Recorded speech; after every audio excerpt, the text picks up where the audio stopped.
मोदी जी को लेकर एक ट्वीट है, अगर इंडिया वर्ल्ड कप हारी है और उसमें मोदी जी की पिक्चर सामने है और मैं लिख रहा हूँ मोदी है तो मुमकिन है, इसका मतलब क्या? बट वो मिड मैच की फोटो है ना।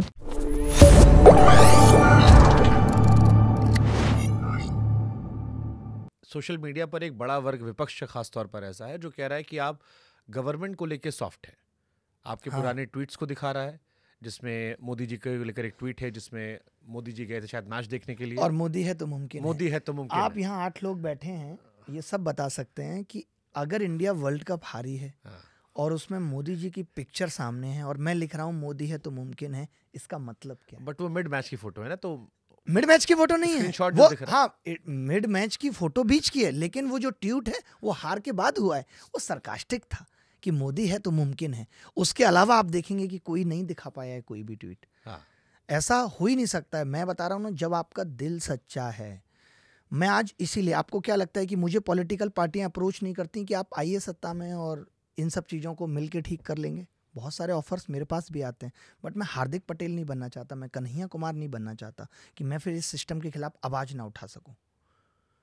तो मेरा ये इंटेंशन नहीं है। चाहे आज, और मैंने जहाँ विपक्ष शब्द यूज किया है, वो विपक्ष से लोगों ने ना, आजकल सोशल मीडिया का दौर है, वीडियो का कुछ भी पार्ट काट के आप जोड़ देते हो। एक तरफ मैंने राहुल गांधी की बात की, उसके बीच में मैंने और बातें भी की हैं, उसके बाद मैंने बोला विपक्ष की औकात नहीं है। उसका मतलब लोग ये कह रहे हैं कि क्या राहुल गांधी अकेले विपक्ष हैं?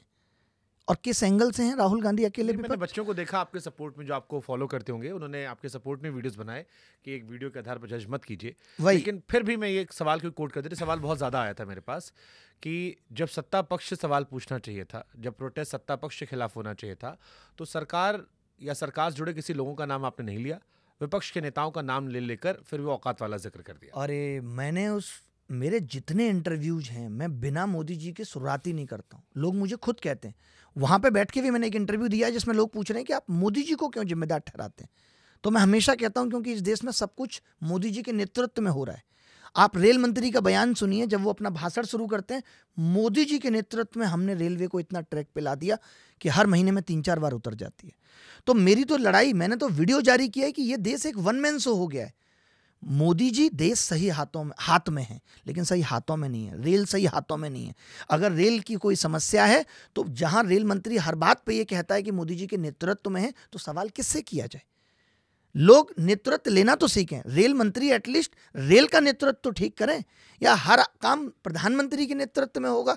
राजस्थान प्रधानमंत्री जी के नेतृत्व में चलेगा, मध्य प्रदेश प्रधानमंत्री के नेतृत्व में चलेगा, तो सवाल किससे पूछा जाएगा? आपको डर नहीं लगता नरेंद्र मोदी जी हमेशा से? नहीं, इसमें डर नहीं। देखिए, जब आप सच्चे हो और आपने कुछ भी गलत नहीं किया है तो आपको कभी डर नहीं लगेगा। और ऐसा कितनी बार हुआ है। हमने मोदी जॉब दो एक ट्विटर कैंपेन किया था, 70 मिलियन ट्वीट हुए थे, मैंने इनिशिएट किया था उस लड़ाई को। उसके बाद मोदी जी की टीम से हमें मैसेज आया था कि चाहते क्या है। हमने बताया कि 5 साल से आप रेलवे के बच्चों से पैसा लेके बैठे हो, एग्जाम नहीं हो रहा। तो जब आप बोलते हो ना, तो आप दिखते भी हो कि आप सच्चे हो। मैंने बहुत कुछ त्यागा है इन सब चीज़ों के लिए, जो मैं आज बच्चों की लड़ाई लड़ पा रहा हूँ। आप जो कह रहे हैं कि जब लोग सवाल उठाने मेरे पे भी लगे, तो इतने सारे लोग जो सपोर्ट में आ जाते हैं। मेरे पास अपना कोई वीडियो एडिटर भी नहीं है आज की डेट में। मैं सिर्फ एक साधारण शिक्षक हूँ जो पढ़ाता हूँ। अभी भी मैंने अपने ट्वीट में कहा है कि जब मांगें मान ली जाएंगी तो आप लोग एक अच्छी राजनीति करिए। मुझे राजनीति में इंटरेस्ट नहीं है, या शायद मैं कभी राजनीति में तब आऊं जब राजनीति किसी एक आदमी के नाम पे ना हो रही हो, जब राजनीति देश के हित में हो रही हो, तब शायद मैं राजनीति में। ऐसा किस दौर में हो रहा था? राजनीति देश हित में नहीं। अब ये आपने कमाल का सवाल पूछा है, किस दौर में हो रहा था। यानी कि अगर मैं आज इस फोन की बात करूं तो खुलने वाले फोन भी उस दौर में नहीं थे। तो क्या मैं इसके लिए भी ये मान लूं कि वो पार्टियां असफल थी जो खुलने वाला फोन? फिर भी एक जानकारी, क्योंकि आपका एक नजरिया है, आपने कहा कि आप पॉलिटिक्स की तरह देखते हो, वो कौन सा दौर था भारतीय राजनीति का जहां आपको लगता है कि अच्छी राजनीति चल रही थी? लेकिन इतनी बदतर नहीं थी। अगर मैं एक एग्जाम्पल देश के प्रधानमंत्री अटल बिहारी वाजपेयी साहब का लूं। सेफ खेल दिया आपने बीजेपी वाले का नाम। नहीं, मैं सेफ नहीं, मैं आपको पूरी बात बताता हूं। जब वो विपक्ष से डिस्कशन उस वक्त हुआ करता था, या आपने एक बयान अटल जी का ये भी सुना होगा, जब वो विपक्ष में थे और उन्होंने कहा कि मुझे विदेश नीति के लिए बाहर भेजा गया था, सरकार में भी नहीं थे। यानी उस वक्त विपक्ष को इंपॉर्टेंस दी जाती थी। तो वो तो अभी भी दी गई कि वो कह देंगे हमने शशि थरूर को भेजा, उमर अब्दुल्ला को भेजा। कहाँ भेजा? हाँ, मैं मान रहा हूं, लेकिन जो विपक्ष का मेन नेता है, आज आप मानसून सत्र की अगर बात देखें, उसमें जितने भी डिस्कशन हो रहे हैं, राहुल गांधी जी ने सरकारी सिस्टम या जो एग्जाम सिस्टम, इस पे आवाज उठाई या किसी भी चीज पे आवाज उठाई, तो आप मुझे बता दीजिए कि कौन सा ऐसा पक्ष का नेता है जो एक बात को भी ये कहता है कि नहीं नहीं आपने ये बात उठाई है, हम इस पे विचार करेंगे और इसे ठीक करने की कोशिश करेंगे। आज क्या हो रहा है, आज हम लोगों की होप क्यों टूट गई है कि आप मानसून सत्र में आवाज उठा दीजिए। आज हम लोगों ने मीडिया से भी कहना छोड़ दिया है, क्योंकि आवाज उठाने सिर्फ मकसद नहीं है कि मामला चर्चा में आ जाए। हल क्या होगा, आप देखिए, मैंने 31 तारीख को हर मीडिया से सवाल किया कि आप आ गए हमारे पास, हमसे पूछते हैं ये मुद्दा है, कभी आप चेयरमैन साहब से जाके पूछिए, और हुए चेयरमैन के इंटरव्यू। तो अब ये चीजें सोचिए पॉजिटिव हो रही हैं कि लोग चेयरमैन का इंटरव्यू ले रहे हैं। अगर आज का यूथ इस तरीके से प्रेशर बनाता गया ना, तो मीडिया जो बेचारी दब गई है उसको इतनी हिम्मत मिल जाएगी कि वो सीधे मोदी जी से सवाल कर पाएगी। क्योंकि हम 2014 के पहले के जो घोटाले थे उनसे इतने परेशान हो गए थे कि हमें मोदी जी के वादों ने ही मंत्रमुग्ध कर दिया था, और हम प्रेशर में आ के हंसते रहे।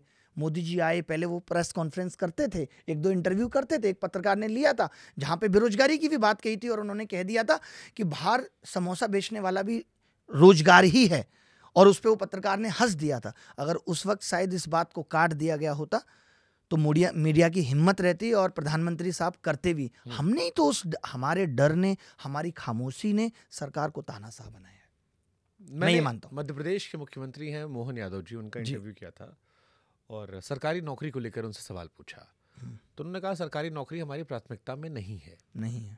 हम वो मॉडल डेवलप करना चाह रहे हैं जहाँ बच्चा 8, 9, 10 के बाद जो करियर करना चाह रहा है वो कर ले। सरकारी नौकरी हम सबको नहीं दे सकते, इतनी बड़ी आबादी है। अब हमने उसे प्रायोरिटीज से हटा दिया है। सरकार के पहले प्रायोरिटी पे था उनकी। सरकार के तमाम नेता मंत्री से भी आप पूछेंगे तो जैसे ही आप नौकरियों का जिक्र करेंगे वो कहते हैं कि हमने स्किल इंडिया, ये वो दुनिया भर की चीज़ें, मेक इन इंडिया शुरू होता है कि इसके ज़रिए नौकरी दी गई। ये समोसा पकौड़े वाला भी जो जिक्र था वो उसी कॉन्टेक्स्ट में उन्होंने किया था कि ये भी रोजगार है। अब सरकार की प्रायोरिटी नहीं है सरकारी नौकरी आज के दौर में, क्या इस वजह से ये इतने सारे विवाद आने लगे लगातार हर साल? देखिए, ऐसा मैं आपको पूरी सरकारी नौकरी की वजह बताता हूँ, लोग समझ नहीं पाते हैं। शायद मोहन यादव जी के पास, मुझे लगता है उस स्तर का दिमाग भी नहीं था कि वो इस चीज़ का सही जवाब दे पाते। मैं आपको देता हूँ, सरकारी स्कॉलर हैं आप, मतलब आप ये स्टेटमेंट दे रहे हो, काफ़ी कंट्रोवर्शियल हो जाएगा। बिल्कुल नहीं होगा। ये अपने दम पे उन्होंने क्या किया है। देखिए, देश की राजनीति अगर सिर्फ मोदी जी के नेतृत्व और उनके दम पे चलती रहेगी तो राजनीति का स्तर इसी तरीके से गिरता रहेगा। आप कंगना साहब के बयान देखिए, मैडम के, वो कहती है कि मेरे हाथ में कुछ नहीं है। कंगना को किस स्तर पे एमपी बना दिया आपने? सिर्फ मोदी जी के नाम पे ना। अगर देश का विकास इस बात पे निर्भर करेगा कि देश का प्रधान भी मोदी जी चुनेंगे तो गांव कभी विकास नहीं कर पाएगा। तब तो गांधी जी कहते थे डिसेंट्रलाइजेशन। गांव का मुखिया अगर गांव के मुद्दों पे वोट लेके जीत के आएगा तभी उसकी जवाबदेही भी होगी। अगर मोदी जी किसी को भी गांव का मुखिया बना दें, वो गांव के लोगों की बात ही नहीं सुनेगा, उसके लिए वो चीज प्रायोरिटी पे ही नहीं है। तो मोहन यादव जी का कितना बड़ा अनुभव राजनीति में था कि उनको देश के एमपी जैसे राज्य की सत्ता सौंप दी गई। पढ़े लिखे हैं, मतलब उनके पास कई डिग्री है। अगर डिग्री को हम पढ़ाई का पैमाना मानते हैं तो बिल्कुल, चलिए मैंने मान लिया डिग्री को अगर हम पढ़ाई का पैमाना मानते हैं, तो उन्होंने ये बात बड़ी खराब कही है कि सरकारी नौकरी प्रायोरिटी पे नहीं है। अगर आपका रोजगार देना और इंडस्ट्री लगाना प्रायोरिटी पे हो गया तो सरकारी नौकरी अपने आप क्रिएट होगी, आपको प्रायोरिटी रखने की जरूरत नहीं है। आज एक बात बताइए, अगर इस देश की जनता आदी हो जाए और आदी हो जाए तो बहुत सारी पुलिस की नौकरियों की भी जरूरत नहीं है। पुलिस किस लिए? शासन व्यवस्था को चलाए रखने के लिए, क्योंकि पॉपुलेशन ज़्यादा है। जीएसटी डिपार्टमेंट की नौकरियां किस लिए हैं? ताकि जो इंडस्ट्री चल रही है उनसे ठीक तरीके से जीएसटी वसूला जाए और देश हित में लगाया जाए। इनकम टैक्स की नौकरियां किस लिए हैं? कि जो लोग कमा रहे हैं उसको देखने के लिए।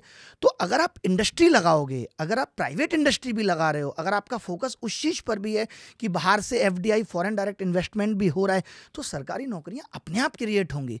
तो इनका जो मकसद है वो प्राइवेट नौकरियों को क्रिएट करना भी इनकी प्राथमिकता में नहीं है। सरकारी नौकरी कोई क्रिएट करने की चीज नहीं है। जरूरत होगी तब तो सरकार नौकरियों को लेगी।